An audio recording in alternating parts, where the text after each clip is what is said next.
2025-26 ಸಾಲಿನ ಗುಲ್ಬರ್ಗಾ ವಿಶ್ವವಿದ್ಯಾಲಯ ಕಲಬುರಗಿ ಪತ್ರಿಕೋದ್ಯಮ ಮತ್ತು ಸಮೂಹ ಸಂವಹನ ವಿಭಾಗದಲ್ಲಿ ಅತಿಥಿ ಉಪನ್ಯಾಸಕರ ಹುದ್ದೆ ಆಯ್ಕೆ ಮಾಡುವಾಗ ಯುಜಿಸಿ ನಿಯಮ ಉಲ್ಲಂಘಿಸಿ ಅನರ್ಹ ಅಭ್ಯರ್ಥಿಗಳನ್ನು ಆಯ್ಕೆ ಮಾಡಿ ಅರ್ಹ ಅಭ್ಯರ್ಥಿಗಳನ್ನು ವಂಚಿಸಲಾಗಿದೆ ಎಂದು ಮಾಜಿ ಸಿಂಡಿಕೇಟ್ ಸದಸ್ಯರಾದ ಡಾಕ್ಟರ್ ಪಲ್ಲವಿ ಪಾಟೀಲ್ ಸೇಡಂ ಅವರು ಗಂಭೀರವಾದ ಆರೋಪವನ್ನು ಮಾಡಿದ್ದಾರೆ. ಇಂದು ನಗರದ ಪತ್ರಿಕಾ ಭವನದಲ್ಲಿ ನಡೆದ ಸುದ್ದಿಗೋಷ್ಠಿಯಲ್ಲಿ ಮಾತನಾಡಿದ ಅವರು, ಅಭ್ಯರ್ಥಿಗಳ ಆಯ್ಕೆ ಪಟ್ಟಿಯ ಆದೇಶ ರದ್ದುಪಡಿಸಿ ಕೂಡಲೇ ಮತ್ತೊಮ್ಮೆ ಪರಿಶೀಲನೆ ಮಾಡಿ ಅರ್ಹ ಅಭ್ಯರ್ಥಿಗಳನ್ನು ಅತಿಥಿ ಉಪನ್ಯಾಸಕರ ಹುದ್ದೆಗೆ ಆಯ್ಕೆ ಮಾಡಬೇಕು ಮತ್ತು ಕಳೆದ ವರ್ಷ 2024-25ರಲ್ಲಿ ಪತ್ರಿಕೋದ್ಯಮ ವಿಭಾಗದಲ್ಲಿ ಸೇವೆ ಸಲ್ಲಿಸಿದ ಅಭ್ಯರ್ಥಿ ಡಾಕ್ಟರ್ ಸಾಯಿಬಣ್ಣ ಈರಣ್ಣ ಅವರನ್ನು ಅತಿಥಿ ಉಪನ್ಯಾಸಕರನ್ನು ಆಯ್ಕೆ ಪಟ್ಟಿಯಿಂದ ಉದ್ದೇಶಪೂರ್ವಕವಾಗಿ ಕೈಬಿಟ್ಟಿದ್ದಾರೆ. 2025-26ನೇ ಸಾಲಿನ ಗುಲ್ಬರ್ಗಾ ವಿಶ್ವವಿದ್ಯಾಲಯ ಕಲಬುರಗಿ ಪತ್ರಿಕೋದ್ಯಮ ಮತ್ತು ಸಮೂಹ ಸಂವಹನ ವಿಭಾಗ ಅತಿಥಿ ಉಪನ್ಯಾಸಕರ ಹುದ್ದೆಗೆ ಅಭ್ಯರ್ಥಿಗಳಿಗೆ ಆಯ್ಕೆ ಮಾಡುವ ಪ್ರಕ್ರಿಯೆಯಲ್ಲಿ ಕುಲಪತಿಗಳು, ಕುಲಸಚಿವರು, ಪತ್ರಿಕೋದ್ಯಮ ವಿಭಾಗದ ಸಂಯೋಜಕರಾದ ಡಾಕ್ಟರ್ ಸುರೇಶ್ ಜಂಗೆ ಅವರು ಸಂಪೂರ್ಣವಾಗಿ ಯುಜಿಸಿ ನಿಯಮ ಉಲ್ಲಂಘಿಸಿ ಅನರ್ಹ ಅಭ್ಯರ್ಥಿಗಳನ್ನು ಆಯ್ಕೆ ಮಾಡಿ ಅರ್ಹ ಅಭ್ಯರ್ಥಿಗಳನ್ನು ಹುದ್ದೆಯಿಂದ ವಂಚಿಸಿದ್ದಾರೆ. ಗುಲ್ಬರ್ಗಾ ವಿಶ್ವವಿದ್ಯಾಲಯ ಆಡಳಿತ ಮಂಡಳಿಯ ದಿವ್ಯ ನಿರ್ಲಕ್ಷ್ಯದಿಂದಲೇ ಅರ್ಹ ಅಭ್ಯರ್ಥಿಗಳು ಪದೇ ಪದೇ ಅತಿಥಿ ಉಪನ್ಯಾಸಕರ ಹುದ್ದೆಯ ಅವಕಾಶದಿಂದ ವಂಚಿತರಾಗುತ್ತಿದ್ದಾರೆ. ಇದರಿಂದ ಅರ್ಹ ಅಭ್ಯರ್ಥಿಗಳು ಕೆಲಸ ಕಳೆದುಕೊಂಡು ಪರದಾಡುವಂತಾಗಿದೆ ಎಂದು ಆಕ್ರೋಶವನ್ನು ವ್ಯಕ್ತಪಡಿಸಿದ್ದಾರೆ. ಈ ಸುದ್ದಿಗೋಷ್ಠಿಯಲ್ಲಿ ಶ್ರೀಮತಿ ಸಿದ್ದೇಶ್ವರಿ ಯೋಗೇಶ್, ಡಾಕ್ಟರ್ ಪಲ್ಲವಿ ಸೇಡಂ ಸೇರಿದಂತೆ ಅನೇಕರು ಹಾಜರಿದ್ದರು. Bureau report RJ32 Kannada news Kalaburagi.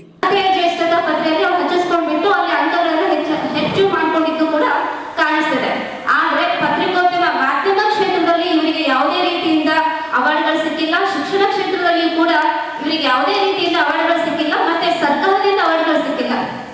ಯಾಕೆ ತೀರ್ಥವ್ರು ಹೀಗೆ ಮಾಡಿದ್ರು? ಇದನ್ನ ಕೂಡ ವಿಚಾರಣೆಯನ್ನ ಮಾಡಬೇಕು ವಿಭಾಗ ಸಂಯೋಜಕರು ಮತ್ತೆ ಕುಲಸಚಿವರು. ಒಂದ್ ಕಡೆ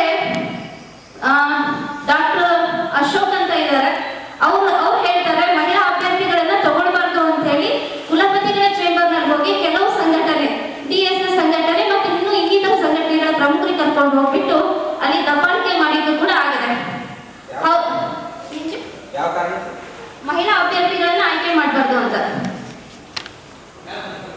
ಯಾಕಂದ್ರೆ ಮಹಿಳಾ ಅಭ್ಯರ್ಥಿ ಎಲಿಜಿಬಿಲಿಟಿ ಇತ್ತು, ಆ ಅಭ್ಯರ್ಥಿಯನ್ನ ತಗೊಳ್ಬಾರ್ದು. ನಾವು ಇಲ್ಲಿ ಜಾತಿ ರಾಜಕಾರಣ ಮಾಡ್ತಾ ಇದ್ದಾರೆ ಮತ್ತೆ ಪಕ್ಷ ರಾಜಕಾರಣ ಮಾಡ್ತಾ ಇದ್ದಾರೆ. ಅಶೋಕ್ ಅವರು ಹೇಳ್ತಾರೆ, ನಾನು ಪ್ರಿಯಾಂಕಾ ಖರ್ಗೆ ಶಿಷ್ಯ ಇದ್ದೀನಿ, ನಂದೇ ಇಲ್ಲಿ ನಡೆಯುತ್ತೆ ಅಂತ ಹೇಳಿ ಮುಂಚೆನೆ ಮೆರಿಟ್ ಲಿಸ್ಟ್ ಇರುವಂತ ಅಭ್ಯರ್ಥಿಗಳೇ ಬರ್ತಾರೆ ಅನ್ನುವಂತ ಫುಲ್ ಓವರ್ ಕಾನ್ಫಿಡೆನ್ಸ್ ನಲ್ಲಿ ಇದ್ರು. ಆಮೇಲೆ ಅದೇ ರೀತಿ ಆದೇಶದ ಪ್ರತಿ ಬಂದ್ಮೇಲೆ ಅದು ಸತ್ಯ ಅಂತ ಅವಾಗ ಗೊತ್ತಾಯ್ತು ನಮ್ಗೆ. ಇನ್ನೊಂದ್ ಕಡೆ ತೀರ್ಥ ಅನ್ನೋರು ಕಮಲಾಪುರ ಮತಕ್ಷೇತ್ರ, ಗ್ರಾಮೀಣ ಮತಕ್ಷೇತ್ರದ ಶಾಸಕರ ಒಂದು ಹೆಸರನ್ನ ಬಳಸ್ಕೊಂಡ್ಬಿಟ್ಟು ಮಾಧ್ಯಮ ವೃತ್ತಿಯ ಒಂದು ಪ್ರಭಾವವನ್ನ ಬಳಸ್ಕೊಂಡ್ಬಿಟ್ಟು ಇಲ್ಲಿ ಉದ್ಯೋಗವನ್ನ ಗಿಟ್ಟಿಸ್ಕೊಂಡಿದ್ದಾರೆ. ಇವರು ಮೆರಿಟ್ ಲಿಸ್ಟ್ ನಲ್ಲಿ ಎಲಿಜಿಬಲ್ ಕ್ಯಾಂಡಿಡೇಟ್ ಇಲ್ಲ. ಯಾಕಂದ್ರೆ ನಾವು ಅವ್ರಿಗೆ ಕೊಟ್ಟಿದ್ದು ನಮ್ಗೆ ದ್ವೇಷ ಇಲ್ಲ, ಆದ್ರೆ ಎಲಿಜಿಬಲ್ ಇದ್ದವ್ರಿಗೆ ಫಸ್ಟ್ ಕೊಡ್ರಿ, ಆಮೇಲೆ ನೀವು ಅವರಿಗೂ ಕೊಡ್ಬೇಕು ಅನ್ಸಿದ್ರೆ ಇನ್ನೂವರೆಗೂ ಹೆಚ್ಚು ಮಾಡಿ ಕೊಟ್ಟು ಬೇಡ ಅಂತ ಹೇಳ್ತಿದ್ದಾರೆ. ಎರಡೆರಡು ಕಡೆ ಉದ್ಯೋಗ ಮಾಡುವವರಿಗೆ ಅವಕಾಶ ಇಲ್ಲದೆ ಇದ್ರು ಕೂಡ ಕೊಟ್ಟಿದ್ದಾರೆ. ಇನ್ನೊಂದೇನಪ್ಪಾ ಅಂತಂದ್ರೆ, ಈಗಾಗಲೇ ನಮ್ಮ ವಿಜಯ ಕರ್ನಾಟಕ ಪತ್ರಿಕೆಯಲ್ಲಿ ಒಬ್ರು ಕೆಲಸ ಮಾಡ್ತಿದ್ದಾರೆ, ಅವರು ಕೂಡ ಇಲ್ಲಿ ಅಭ್ಯರ್ಥಿನೇ ಇದ್ದಾರೆ. ಯಾವುದೇ ಡಾಕ್ಟರ್ ವೆಂಕಟೇಶ್ ಅಂತ ಅವರು ಕೂಡ ಮಾಧ್ಯಮ ಪ್ರಭಾವವನ್ನ ಬೆಳೆಸ್ಕೊಂಡ್ಬಿಟ್ಟು ಸತತ 3 ವರ್ಷಗಳಿಂದ ವಿಜಯ ಕರ್ನಾಟಕ ಪತ್ರಿಕೆಯಲ್ಲಿಯೂ ಕೂಡ ಜಿಲ್ಲಾ ವರದಿಗಾರರು ಕೆಲಸ ಮಾಡ್ತಾರೆ, ಮತ್ತೆ ಇನ್ನೂ ಕೂಡ ಕೆಲಸ ಮಾಡ್ತಿದ್ದಾರೆ.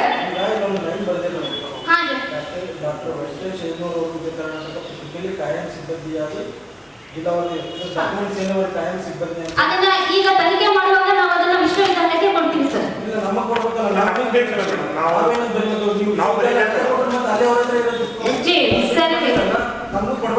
ಹೌದು. ಈಗ ಸಾಕ್ಷಿ ನಾವು ಸಾಫ್ಟ್ ಕಾಪಿಯಲ್ಲಿ ಕೊಡ್ತೇವೆ. ಅಲ್ಲ, ಅವ್ರ ಇಮೇಲ್ ಐಡಿ ಯಾವುದೇ ಕೂಡ ಇಮೇಲ್ ಐಡಿ ಒಂದು ಸಂಸ್ಥೆಯಿಂದ ಅವ್ರು ಕ್ರಿಯೇಟ್ ಮಾಡ್ಕೊಳ್ಳೋಕೆ ಸಾಧ್ಯ ಇಲ್ಲ. ವಿಜಯ ಕರ್ನಾಟಕದಲ್ಲಿ ಒಂದು ಜಿಲ್ಲಾ ವರದಿಗಾರರು ಅಂತ ತಮ್ಮ ಅಪ್ಲಿಕೇಶನ್ ಜೊತೆಗೆ ನಾನು ಇಲ್ಲಿ ಕೆಲಸ ಮಾಡಿದ್ರು ಏನು ಅಭ್ಯಂತರ ಇಲ್ಲ ಅಂತೇಳಿ ವಿಶ್ವವಿದ್ಯಾಲಯದ ಕುಲಸಚಿವರಿಗೂ ಮತ್ತೆ ನಮ್ಮ ವಿಭಾಗ ಸಂಯೋಜಕರು ಯಾರಿರ್ತಾರೋ ಅವರಿಗೆ ಅರ್ಜಿ ಜೊತೆ ಅವ್ರು ಎಫ್ಒಸಿ ಇಲ್ಲಿವರೆಗೂ ಕೊಟ್ಟಿಲ್ಲ. ಇದ್ರ ಅರ್ಥ ಏನು?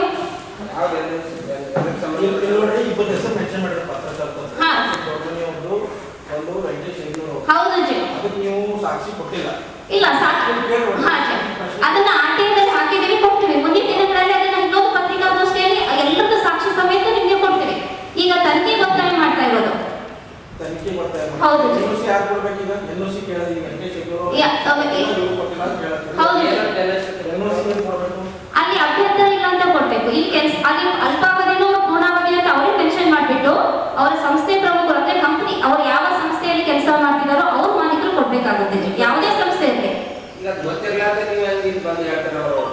NOC ಎಲ್ಲ NOC ಕೊಟ್ಟಿಲ್ಲ ಅಲ್ಲ, ಅವ್ರು ಗೊತ್ತಿಲ್ಲದೆ ಅಂತಲ್ಲ. ಈಗ RTIದಾಗ ಹಾಕಿದ್ದೀನಿ, ಯಾಕಂದ್ರೆ ನೀವು ಕೇಳ್ತೀರಂತ ಗೊತ್ತು ನಮ್ಗೆ. ಅದಕ್ಕೆ ಮುಂದಿನ ದಿನಗಳಲ್ಲಿ ಯಾರ್ಯಾರು ಅವಾರ್ಡ್ಗಳು ತಗೊಂಡಿದ್ದಾರೆ, ಫೇಕ್ ಅವಾರ್ಡ್ಗಳಾಗಿರ್ಬೋದು. ಅಲ್ಲ ಜಿ, ಈಗ ನಾವು ಹಾಕಿರೋದು ಕುಮಾರಸ್ವಾಮಿ ಅವ್ರದ್ದು ಸಾಕ್ಷಿ ಇದೆ ನಮ್ಮ ಹತ್ರ, ಅವ್ರದ್ದು ಫೇಕ್ ಡಾಕ್ಯುಮೆಂಟ್ ಇದೆ, ಅದನ್ನ ಕೊಡ್ತಾ ಇದ್ದೇವೆ. ಅಂದ್ರೆ ಕುಮಾರಸ್ವಾಮಿ ಅವ್ರದ್ದು ಹಾಕಿರೋದ್ರಿಂದ ನೀವು ಕರೆಕ್ಟ್ ಆಗಿ ಮೆನ್ಷನ್ ಮಾಡಿರಿ. MA ಪದವಿ ಪತ್ರಿಕೋದ್ಯಮ ಮಾಡ್ಯಾರ ಅಂತ ಹೇಳಿದ್ರಿ. ಹೌದು, ಕಲಾ ಮತ್ತು ಇದು ದೃಶ್ಯ ಕಲಾ ಮಾಧ್ಯಮದಲ್ಲಿ PhD ತಗೊಂಡು ಇವ್ರದೇನು ಜಿ ಅದೇ ಸೆಕೆಂಡ್. ಯಾಕಂತಂದ್ರೆ ಈಗ MA PhD ಪದವೀಧರರು ಮೊದಲನೇ ಆದ್ಯತೆ, ಆಮೇಲೆ ಅವ್ರ ವರ್ಕ್ ಎಕ್ಸ್ಪೀರಿಯನ್ಸ್ ಎರಡನೇ ಆದ್ಯತೆ ಇರುತ್ತೆ, ಆಮೇಲೆ ಅವರ ಒಂದು ಅವಾರ್ಡ್ಗಳು ಕೂಡ ಕನ್ಸಿಡರ್ ಮಾಡ್ತಾರೆ. ಆದ್ರೆ ಇಲ್ಲಿ ಅವಾರ್ಡ್ಗಳನ್ನ ಫೇಕ್ ಅವಾರ್ಡ್ಗಳು ಕೆಲ ಅಭ್ಯರ್ಥಿಗಳು ಕೊಟ್ಟಿದ್ದಾರೆ, ಅದನ್ನ ನಾವು RTIದಾಗ ಹಾಕಿದ್ದೀವಿ. ಅದರ ಮುಂದಿನ ದಿನಗಳಲ್ಲಿ ವಿಶ್ವವಿದ್ಯಾಲಯ ತನಿಖೆ ಮಾಡದೇ ಇದ್ದಾಗ ಮತ್ತೆ ನಾವು ಮಾಧ್ಯಮ ಮಿತ್ರರಿಗೆ ಎಲ್ಲಾ ಪ್ರತಿಗಳನ್ನು ಕೊಡ್ತೀವಿ.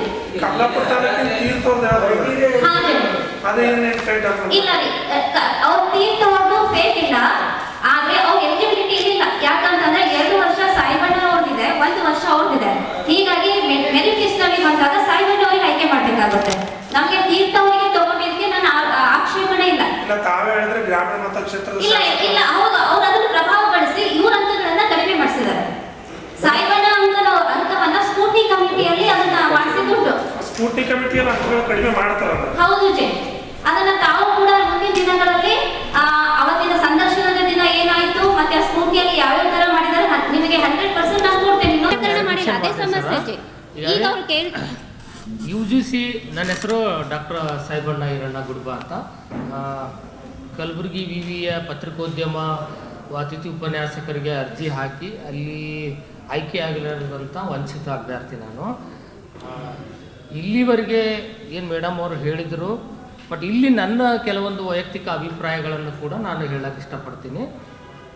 UGC ನಾರ್ಮ್ಸ್ ಪ್ರಕಾರ, UGC ಇಲ್ಲಿ ಗೈಡ್ಲೈನ್ ಇದೆ, ಯಾವುದೇ ಡಿಪಾರ್ಟ್ಮೆಂಟಲ್ಲಿ ಪರ್ಮನೆಂಟ್ ಫ್ಯಾಕಲ್ಟಿ ಇಲ್ಲ ಅಂತಂತಂದರೆ ಅಲ್ಲಿರ್ತಕ್ಕಂಥ ವಿದ್ಯಾರ್ಥಿಗಳ ಆಧಾರದ ಮೇಲೆ, ವರ್ಕ್ಲೋಡ್ ಆಧಾರದ ಮೇಲೆ ಗೆಸ್ಟ್ ಲೆಕ್ಚರನ್ನು ಅಪಾಯಿಂಟ್ಮೆಂಟ್ ಮಾಡಿಕೊಟ್ಟಂಥ ಪ್ರೊವಿಷನ್ ಅದು ಯಾರ್ಯಾರಿಗಿದೆ ಅಂದರೆ ವಿಭಾಗದ ಸಂಯೋಜಕರು ಮತ್ತು ಡೀನ್ಗೆ ಮತ್ತು ಕುಲಸಚಿವರಿಗೂ ಮತ್ತು ಕುಲಪತಿಗಳಿಗೆ, ಇವರೇ 4 ಮಂದಿ ಜವಾಬ್ದಾರರು. ಈಗ ಹೋದ ವರ್ಷ ನಾನು ಅಲ್ಲಿ 2-3 ವರ್ಷದಿಂದ ನಾನು ಅಲ್ಲಿ ಕೆಲಸ ಮಾಡ್ತಾ ಬಂದಿದ್ದೀನಿ. ಮೊದಲು ನಾನು ಶರಣಬಸವ ವಿವಿಯಲ್ಲಿ ಅಲ್ಲಿ ಅಸಿಸ್ಟೆಂಟ್ ಪ್ರೊಫೆಸರ್ ಆಗಿ ಅಲ್ಲಿ ಕೆಲಸ ಮಾಡೀನಿ. ಯಾವಾಗ ನಾನು ಇಲ್ಲಿ ಅರ್ಜಿ ಹಾಕಿದ ತಕ್ಷಣ ನನಗೆ ಸೆಲೆಕ್ಷನ್ ಮಾಡಿದರು. ಹೋದ ವರ್ಷ ಇಷ್ಟೇ ಜನರ ಅಭ್ಯರ್ಥಿಗಳು ವಿದ್ಯಾರ್ಥಿಗಳಿದ್ದರು, ಅಷ್ಟೇ ವರ್ಕ್ಲೋಡ್ ಇತ್ತು, 7 ಜನರಿಗೆ ತೊಗೊಂಡಿದ್ರು. ಈ ಸಮಸ್ಯೆ ಹೋದ ವರ್ಷವೂ ಇತ್ತು. ನಾವೇನು ಮಾಡಿದೆವು, ಹೋದ ವರ್ಷ ಡೈರೆಕ್ಟ್ VCಗೆ ಹೋಗಿ ಒಂದು ಕಂಪ್ಲೇಂಟ್ ಮಾಡಿದೆವು. ಸರ್, ನಾವು ಎಲಿಜಿಬಿಲಿಟಿ ಇದ್ದೀವಿ, ಇದೇ ರೀತಿ ಈ ರೀತಿ ಡಿಪಾರ್ಟ್ಮೆಂಟ್ ನಡೀತಾ ಇದೆ, ಹಾಗಾಗಿ ನಮ್ಮನ್ನು ನೀವು ಕನ್ಸಿಡರ್ ಮಾಡಿ ಉಳಿದ ನಂತರ ಬೇರೆಯವರಿಗೆ ಕನ್ಸಿಡರ್ ಮಾಡಿದರೆ ನಮಗೆ ಯಾವುದೇ ಅಭ್ಯಂತರ ಇಲ್ಲ ಅಂತಂದಾಗ ಅವರು ಫಸ್ಟ್ ಸೆಲೆಕ್ಷನ್ ಮಾಡಿದ ಯಾರಿಗೆ ಅಂತಂತಂದರೆ ಹೋದ ವರ್ಷ 4 ಅಭ್ಯರ್ಥಿಗಳಿಗೆ. ಒಂದು ಡಾಕ್ಟರ್ ಅಶೋಕ್, ಕುಮಾರಸ್ವಾಮಿ ಮಾಡಿಲ್ಲ, ರಾಜ್ಕುಮಾರ್ ದಂಡೂರಿಗೂ, ಸರ್ದಾರ್ಗೂ, ಡಾಕ್ಟರ್ ಸಾಯಿಬಣ್ಣ 4 ಮಾಡಿದರು. ಸರಿನಾ? ನಂತರ ಅವರು ಬಂದು ಮತ್ತು ದಯಾನಂದ್ ಸರ್ ಏನು ಮಾಡಿದರು, ಸಾಯಿಬಣ್ಣ ಅವರೇ ಇಲ್ಲಿವರೆಗೆ ನಿಮ್ಮ 4 ಮಂದಿಗೆ ಅಪಾಯಿಂಟ್ಮೆಂಟ್ ಮಾಡೀವಿ, ಇನ್ನೂ ಒಂದು 3 ಜನಕ್ಕೆ ನಾವು ತೊಗೋಬೇಕಾಗಿದೆ, ನಿಮಗಂತೂ ಸೆಲೆಕ್ಷನ್ ಆಗಿರಿ, ಈಗ ನೀವೇನು ಹೇಳ್ತೀರಿ, ಏನು ಕೋರ್ಟಿಗೆ ಹೋಗೋರೋ ಅಥವಾ ಆ್ಯಸ್ ಇಟ್ ಈಸ್ ಎಕ್ಸ್ಪೀರಿಯನ್ಸ್ ಆಧಾರದ ಮೇಲೆ ಇರಲಿ ಅಂತ ಕೇಸ್ ಅಂತೀರಿ. ಸರ್, ನೀವು ಯಾರಿಗೇನ ತಗೋರಿ, ನಮಗೆ ಅಭ್ಯಂತರ ಇಲ್ಲ, ನಮ್ಮ ಬದುಕು ನಡೀಲತ್ತದಲ್ಲ, ನಾವು ಅವ್ರ ಮೇಲೆ ಒಟ್ಟಿ ಮೇಲೆ ನಾವ್ಯಾಕೆ ಹೊಡಿಬೇಕು, ಅವ್ರು ನಮ್ಮ ಮೇಲೆ ಹೊಡಿಲತ್ತಿರ್ಲಿಂದ ನಾವು ಕಂಪ್ಲೇಂಟ್ ಮಾಡಿದೆವು. ಸರಿ, ಈಗ ನಮ್ಗೆ 4 ತೊಗೊಂಡ್ರಿ ಅಂದ್ರೆ ಅವ್ರಿಗಿನ್ನೂ ತೊಗೊಂಡ್ರೆ 2-3 ತಿಂಗಳಾದ ನಂತರ ಉಳುಕಿದವ್ರಿಗೆ ತೊಗೊಂಡ್ರ. ಈ ವರ್ಷ ನಾನು ಅವಾಗ 4ನೇ ಸ್ಥಾನಕ್ಕಿದ್ದೀನಿ, ಸೇಮ್ ಅಭ್ಯರ್ಥಿಗಳು, ಬೇರೆ ಯಾರೂ ಇಲ್ಲ. ಇವತ್ತು 5 ಮಂದಿಗೆ ಸೆಲೆಕ್ಷನ್ ಮಾಡ್ತಾರ, ಹೋದ ಸಲ 2 ಫುಲ್ ಟೈಮ್ ಮಾಡ್ತಾರ, ಈ ವರ್ಷ 3 ಫುಲ್ ಟೈಮ್ ಮಾಡ್ತಾರ, 2 ಪಾರ್ಟ್ ಟೈಮ್ ಮಾಡ್ತಾರ, 5 ಜನರಿಗೆ ತಗೋತಾರ, ನನಗೆ ಇವತ್ತು ಹೊರಗೆ ಮಾಡ್ತಾರೆ. ನಾನು ಇಂಟರ್ವ್ಯೂ ಅಟೆಂಡ್ ಮಾಡೀನಿ. ಇವತ್ತು ಸರ್ದಾರ ಅವ ಇಂಟರ್ವ್ಯೂ ಅಟೆಂಡ್ ಮಾಡಿಲ್ಲ, ಅವನಿಗೆ ತೊಗೋತಾರೋ ಬಿಡ್ತಾರೋ ಅದು ಯೂನಿವರ್ಸಿಟಿಗೆ ಬಿಟ್ಟದ್ದು. ನಾನಂತೂ ಇಂಟರ್ವ್ಯೂ ಫೇಸ್ ಮಾಡೀನಿ, ಇಂಟರ್ವ್ಯೂದಾಗ ಇದ್ದೀನಿ ನಾನು, ನನಗೆ ಯಾಕೆ ಕೈ ಬಿಟ್ರಿ ಅಂತ ನಾನು ಸಂಯೋಜಕರಿಗೆ ಕೇಳಿದಾಗ ಇದು ನನಗೆ ಗೊತ್ತಿಲ್ಲ, ನೀವು ಕುಲಪತಿರಿಗೆ ಕೇಳಿದ್ರೆ ಅವ್ರು ಏನಂತಾರೆ, ಇಲ್ಲ ಅದು ನಿಮ್ಮ merit as A merit list ಆಧಾರದ ಮೇಲೆ ನಾವು ಸೆಲೆಕ್ಷನ್ ಮಾಡ್ತೀವಿ. ಇಲ್ಲಿ ಒಂದು ನನಗೆ ಸಣ್ಣ ಡೌಟು, ಮೆರಿಟ್ ಲಿಸ್ಟ್ ನಾವು ಎದಕ್ಕಂತೀವಿ, ಇಲ್ಲಿ ನಮ್ಮ ಒಂದು ಡಿಗ್ರಿ ಮತ್ತು MA ಮತ್ತು PhD ಅಂಕಗಳನ್ನು ಕನ್ಸಿಡರ್ ಆಗ್ತಾವೆ. ಇಲ್ಲೆಲ್ಲ ಕನ್ಸಿಡರ್ ಮಾಡ್ರಿ. ವಿಭಾಗದಲ್ಲಿ ನಾನು 2 ವರ್ಷ ಅಲ್ಲಿಗೆ ಕೆಲಸ ಮಾಡೀನಿ. ಪಾರ್ಟ್ ಟೈಮಿಗೆ 1 ಮಾರ್ಕ್ಸು, ಫುಲ್ ಟೈಮಿಗೆ 2 ಮಾರ್ಕ್ಸು. ನನಗೆ 2 ಮಾರ್ಕ್ಸ್ ಕೊಟ್ಟರು 78 ಆಗ್ತದೆ, 77 ಮಾಡ್ಯಾರ. ಶರಣಬಸವ ಯೂನಿವರ್ಸಿಟಿ 2 ಮಾರ್ಕ್ಸ್ ಕನ್ಸಿಡರ್ ಮಾಡ್ಬೇಕು. ಅವ್ರಂತಾರ ಇಲ್ಲ ಅದು ನಮಗೂ ಅದು ಅಧಿಕಾರ ಅದ, ಅದು ಕನ್ಸಿಡರ್ ಮಾಡಬೇಕು ಬಿಡಬೇಕು. ಸರಿ, ನೀವು ಕನ್ಸಿಡರ್ ಮಾಡಿಲ್ಲ, 78 ಮಾಡಬೇಕಾಗಿತ್ತು, ಮಾಡಿಲ್ಲ. ಆಮೇಲೆ ತೀರ್ಥ ಅವ್ರಿಗೆ ನಾನು ಯಾಕೆ ಇಲ್ಲಿ ಇದು ಕ್ಲಿಂಚ್ ಮಾಡ್ಲತ್ತೀನಿ ಅಂದರೆ, ನನ್ನ ವಯಸ್ಸು 49. ಆ್ಯಸ್ ಎ ಇಲ್ಲಿ UGC ನಾರ್ಮ್ಸ್ ಹೇಳ್ತದೆ, ನಾನು ಹೇಳ್ತಾ ಇಲ್ಲ. ಯಾರಾದ್ರೂ ತಮ್ಮ ವಯಸ್ಸಿನ ಆಧಾರದ ಮೇಲೆ ಒಂದು ವೇಳೆ ಹೆಚ್ಚಿದ್ರೆ ಫಸ್ಟ್ ನೀವು ಅವ್ರು ಕನ್ಸಿಡರ್ ಮಾಡಿ ಅವ್ರಿಗೆ ತಗೋರಿ. ಅವ್ರಿಗೆ ನಾನು ಬೇಡ ಅಂತ ಇಲ್ಲ. ನೀವು 6 ಮಂದಿಗೆ ಇನ್ನೂ 7 ಮಂದಿಗೆ ತೊಗೊಂಡ್ರು ಬೇಡ ಇಲ್ಲ. ಫುಲ್ ಟೈಮ್ 3 ಮಂದಿಗೆ ನೀವು ಯಾಕೆ ಕೊಟ್ರಿ? ಒಂದೊಂದು ಪೀರಿಯಡ್ ನೀವು ಕಮ್ಮಿ ಮಾಡಿರಿ. ನನಗೆ 4 ಪೀರಿಯಡ್ ಕೊಟ್ಟರು ನಾನು ಬದುಕು ನಡೀತದೆ ಸರ್. ಇರ್ಬೋದು ಅಂತೀನಲ್ರಿ, ಇರ್ಬೋದು, ಎಲ್ಲರೂ ಇರಲಿ. ನಾನು ಯಾರಿಗೆ ಬೇಡಲ್ಲ. ಕುಮಾರಸ್ವಾಮಿ ನೋಡ್ರಿ, ಕುಮಾರಸ್ವಾಮಿ ಜೊತೆ ಇನ್ನೊಂದು ಕುಮಾರಸ್ವಾಮಿ ಅವ್ರದ್ದು ಸೇಮ್ ನಂದು 77 ಅವ್ರಕ್ಕಿಂತ 1 ತಿಂಗಳು ನಾನು ದೊಡ್ಡ. ನಂದು ಜೂನ್ ಇದೆ, ಅವ್ರ ಜುಲೈ. ಅದ್ರಾಗೂ ಕೂಡ ನಾನು ಬರ್ತೀನಿ. ನಾನು ಈಗ ಕುಮಾರಸ್ವಾಮಿಯಲ್ಲಿ ನಾವು ವೆಂಕಟೇಶ್ ಅವರು ನಮಗೆ ಅದು ಇದ್ದೇ ಇಲ್ಲ. ನೀವು 7 ವರ್ಷ 7 ಮಂದಿಗೆ ತೊಗೊಂಡಿದ್ದೀರಲ್ಲ, ಅದೇ ವರ್ಕ್ ಲೋಡ್ ಆಧಾರ ಮೇಲೆ ಈ ಫುಲ್ ಟೈಮ್ 3 ಯಾಕೆ ಮಾಡಿದಿರಿ? ನನ್ನ 4 ಪೀರಿಯಡ್ ಕೊಡ್ರಿ ಸಾಕು. ನನ್ನ ಬದುಕು ನಾ ಬದುಕು ಎಲ್ಲಿ ಹೋಗ್ಲಿ? ಈಗ ಅಲ್ಲಿ ಆ ಯೂನಿವರ್ಸಿಟಿ ಕರ್ಕೋತಾರ, ನನ್ನ ಬದುಕು ಎಲ್ಲಿ? ಈಗ ಒಂದು ಮಾನವೀಯತೆ ಆಧಾರದ ನನ್ನ ಮೇಲಾದ್ರೂ ನೀವು ಕೊಡಬೇಕಾಗಿತ್ತಲ್ಲ ನನಗೆ. ಇಲ್ಲ. ಈಗ ಮತ್ತೇನಂತಾರಲ್ಲಿ ಏನೋ ಕೇಳಿದ್ರೆ ಹೆಚ್ಚಿಗೆ ಕೇಳಿದ್ರೆ ಮತ್ತೆ ಬೇರೆ ಬೇರೆನೇ ಆತವು. ಹಾಗಾಗಿ ನಾವು ಬೇರೆ ಯಾವಕ್ಕೂ ಹೋಗಲ್ಲ. ಅಷ್ಟು ನಾನು ದೊಡ್ಡವನು ಇಲ್ಲ. ನೀವು ಇಂಟರ್ವ್ಯೂ ದಿನ ಇದು ಸತ್ಯ ಇಲ್ಲ ಅಂತಂದರೆ ನನ್ನ ಮೇಲೆ ನೀವು FIR ಮಾಡ್ಬೋದು. ಇಂಟರ್ವ್ಯೂ ದಿವಸ ರಾತ್ರಿಗೆ 9-10 ಗಂಟೆಗೆ BCಗೆ ಏಕವಚನದಾಗ ಪದ ಪ್ರಯೋಗ ಆಗ್ತದ. ನೀವು CCTV ಅಲ್ಲಿ ನೀವು ತಗೋಬಹುದು, ಫುಟೇಜ್ ತೊಗೊಂಡು ನೋಡ್ಬೇಕು. ನಾನು ಇಲ್ಲಿ ಆರೋಪ ಮಾಡ್ಲತ್ತೀನಿ, ತನಿಖೆಗೂ ಒತ್ತಾಯಿಸ್ಲತ್ತೀನಿ. ಒಂದು ವೇಳೆ ಸುಳ್ಳಿದ್ರು ಅಂಥವ್ರನ್ನ ಸೆಲೆಕ್ಷನ್ ಮಾಡ್ತೀರಿ. ನಾವು ಏನೂ ಮಾತಾಡಲ್ಲ, ನಮ್ಮನ್ನು ಹೊರಗೆ ಹಾಕ್ತೀರಿ. ನಾವು ಎಲ್ಲಿಗೆ ಹೋಗ್ಬೇಕು? ಯಾರ ರಾಜಕೀಯದಿಂದ ಹೋಗ್ಬೇಕು? ಯಾರ ಹತ್ರ ಹೋಗ್ಬೇಕು? ಯಾವ ಸಂಘಟನೆ ಹತ್ರ ಹೋಗ್ಬೇಕು? ನಾವು ಇದು ಒಂದೇ ನಮಗೆ ವೇದಿಕೆಯಾದ ಮಾಧ್ಯಮದ ಮೂಲಕ ಅಲ್ಲಿ ನಡಿಲೇರ್ತದೆ, ಏನೋ ಒಂದು ನಡಿಲೇರ್ತದ, ಅದು ತನಿಖೆ ಆಗಲಿಪ್ಪ. UGC ನಾರ್ಮ್ಸ್ ಪ್ರಕಾರ ನಾನು ಹೊರಗೆ ಹಾಕ್ತೀನಿ. ನಾನು ಏನೂ ಯಾರಿಗೆ ಅನ್ಯಾಯ ಮಾಡಿ ನಾನು ಹೊರಗೆ ಹೋಗ್ತೀನಿ. ಅದು ನಂದಲ್ಲ ಡಿಪಾರ್ಟ್ಮೆಂಟ್. ನಿಮ್ಮ UGC ನಾರ್ಮ್ಸ್ ಪ್ರಕಾರನೇ ನೀವು ಸೆಲೆಕ್ಷನ್ ಮಾಡಿರಿ.